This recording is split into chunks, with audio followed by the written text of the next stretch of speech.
Hi everyone, Brett Mitchell here, music director of your Colorado Symphony.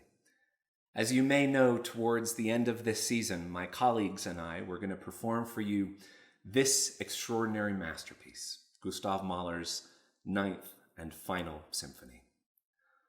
Mahler once said about this piece, "This symphony says something I've had on the tip of my tongue for the longest time." And he wasn't kidding. It ended up being almost a summation of his entire career. At the end of my graduate studies, I gave a presentation called Mahler and the Art of Self-Borrowing. My premise was that throughout his career, Mahler tried to create a kind of musical home for himself by returning over and over again to ideas from previous works, both by himself and other composers. And nowhere is that truer than in this Ninth Symphony. We had planned to share some of those quotations and references with you on the first half of our concerts before offering a performance of the entire symphony on the second half. Since we obviously can't do that under current conditions, we instead offer you a few highlights in a more intimate setting, thanks to the wonders of technology and the tenacity and dedication of my colleagues on and off stage at the Colorado Symphony. Mahler wrote this Ninth Symphony in 1909 during what must have been one of the hardest times in his life, with 3 crushing blows delivered one after the other in the months before he started composing. First, after 10 years and 645 performances, he was forced out of his position as director of the Vienna Court Opera.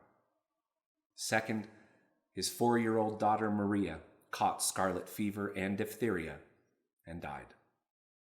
And finally, immediately following Maria's death, Mahler was diagnosed with the heart condition that would ultimately take his life a few short years later at the age of 50.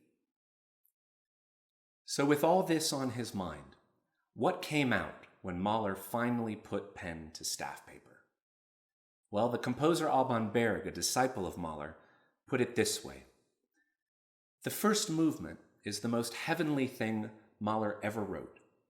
It is the expression of an exceptional fondness for this earth, the longing to live in peace on it, to enjoy nature to its depths, before death comes. For he does come irresistibly. The whole movement is permeated by premonitions of death." Premonitions of death, indeed. In fact, the whole piece opens not with a melody, but with a rhythm, specifically an irregular rhythm, possibly meant to represent Mahler's newly diagnosed arrhythmic heartbeat. Here to play that rhythm for you is our principal cello, So-Yeon Min.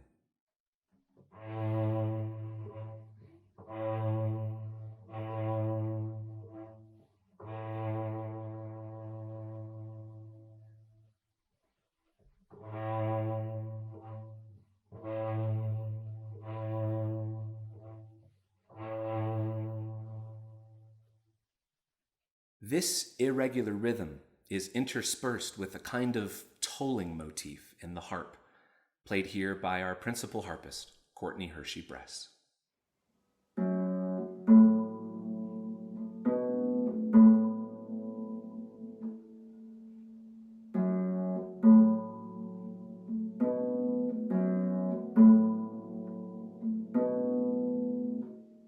After these opening 6 measures of uncertainty, we get the main theme itself, which begins where Mahler's previous work left off.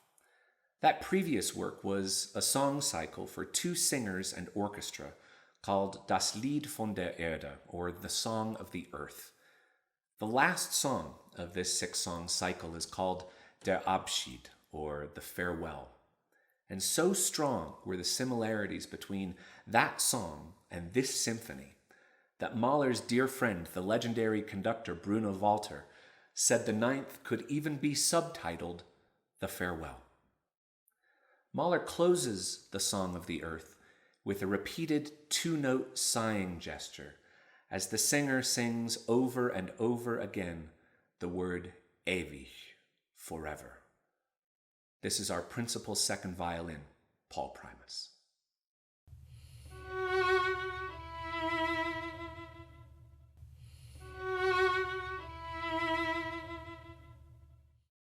In the ninth, Mahler uses these same two notes, not to say ewig, forever, but rather leb wohl, farewell. The irregular heartbeat, the tolling harp, and the wistful, sighing main theme bidding farewell. Through the magic of technology, here are the opening couple minutes of Mahler's Ninth Symphony, as performed by some of my colleagues in the Colorado Symphony.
The movement continues with references to several of Mahler's earlier works, including his First, Third, and Seventh Symphonies, as well as a charming homage to a Strauss waltz from his childhood.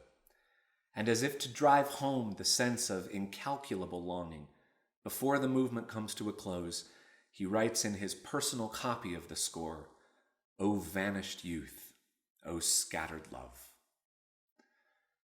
The second movement is Mahler's final dance movement, and it's a wild one, a combination of 3 different dance styles that plays out like a mad, frenetic recap of the entire history of the Austro-German symphonic dance tradition. He starts with a heavy-footed German folk dance known as a Ländler, a big favorite of the likes of Beethoven, Schubert, and Bruckner. Next is the waltz, the more cosmopolitan, urbane descendant of the Ländler that was omnipresent in Vienna throughout Mahler's life. So, for good measure, Mahler gives us not one waltz, but 2, each with its own unique character. The first, energetic and unstable. The second, pompous and grotesque. The final dance is a graceful, courtly minuet, the dance that started it all in symphonies some 150 years earlier by the likes of Haydn and Mozart.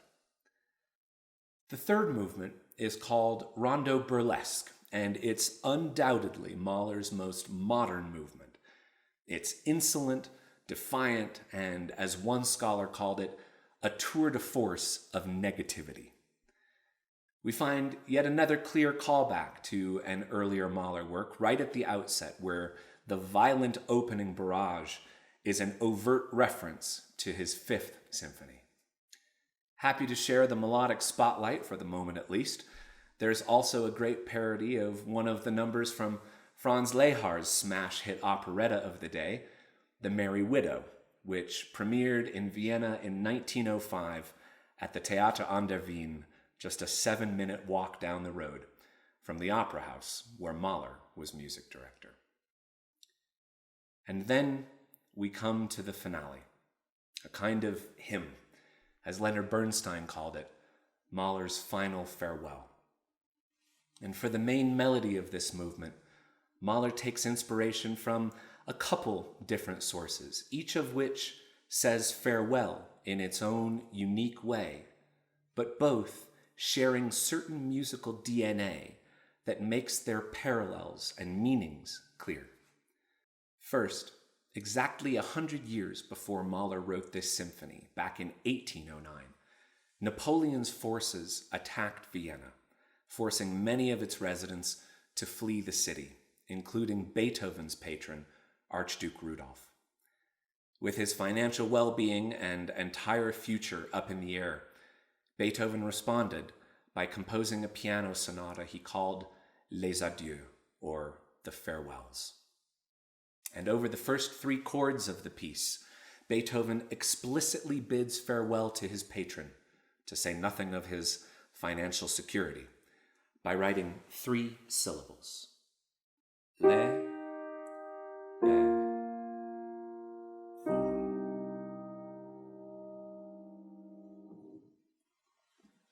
About 50 years later, in mid-19th century Britain, an Anglican minister named Henry Francis Lyte and a church musician named William Henry Monk composed a hymn called Abide With Me. The hymn is a prayer for God to remain present with the speaker throughout life, through trials, and through death. To share with you the first verse, here's my lovely wife, Angela Mitchell.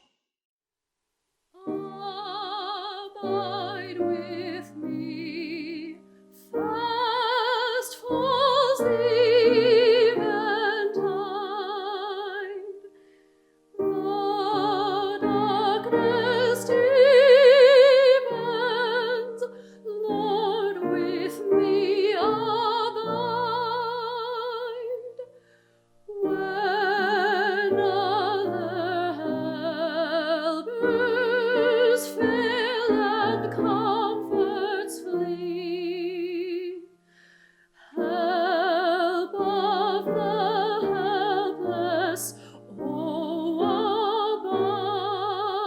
abide with me. Beethoven's Farewell.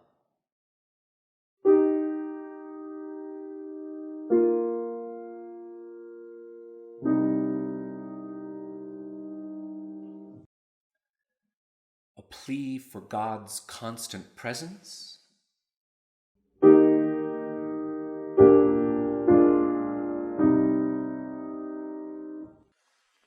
And now, Mahler.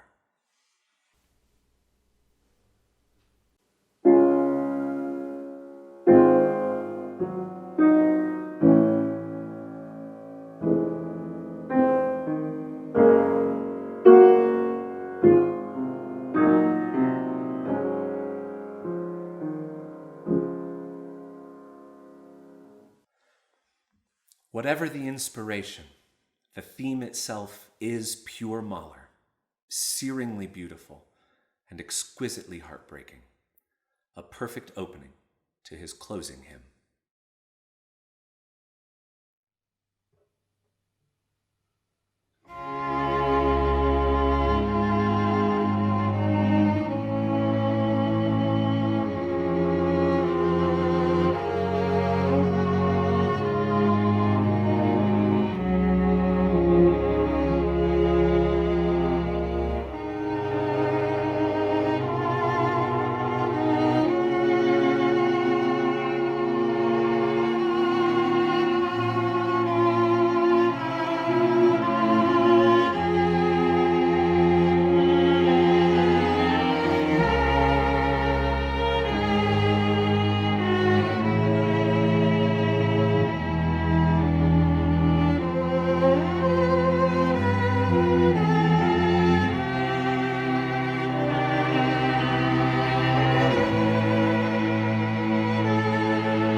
movement continues, Mahler strengthens its ties with the farewell movement from Das Lied, quoting a passage about the beauty and peace of the earth. The brook sings out clear through the darkness. The flowers pale in the twilight. The earth breathes, full of rest and sleep. For his final quotation on the final page of his final work, he turns to a song cycle he wrote back in 1904 called Kindertotenlieder, or Songs on the Death of Children.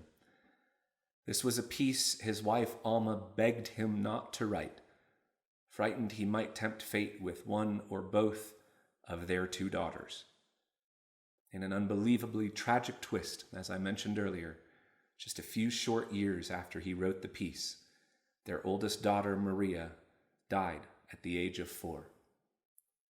Mahler later wrote to a friend that while he was writing Kindertotenlieder, quote, I placed myself in the situation that a child of mine had died.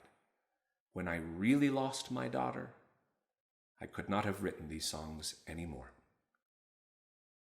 So why return to Kindertotenlieder on the final page of his 9th Symphony? Well, the line Mahler quotes comes from the end of the cycle's 4th song. I often think they've just gone out and will be coming back home, the grieving parent sings. They've just gone for a long walk. They've just made a journey to yonder heights. They've just gone out ahead of us and won't even be thinking of coming home. We go to meet them on yonder heights. And here's the line Mahler quotes, in the sunshine. The day is beautiful on yonder heights. Here's what it sounds like in Kindertotenlieder, again sung by Angela Mitchell.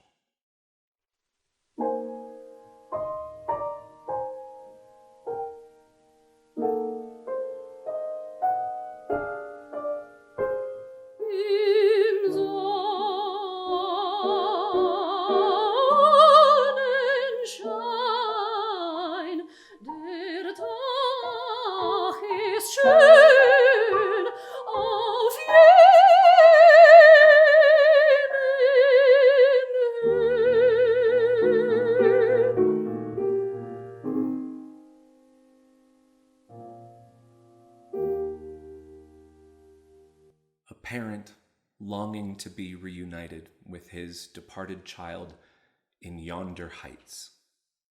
Surely Mahler must have had little Maria in his head and heart as he worked this heartbreaking melody into the final moments of the 9th. Here's our concertmaster, Yumi Huang Williams.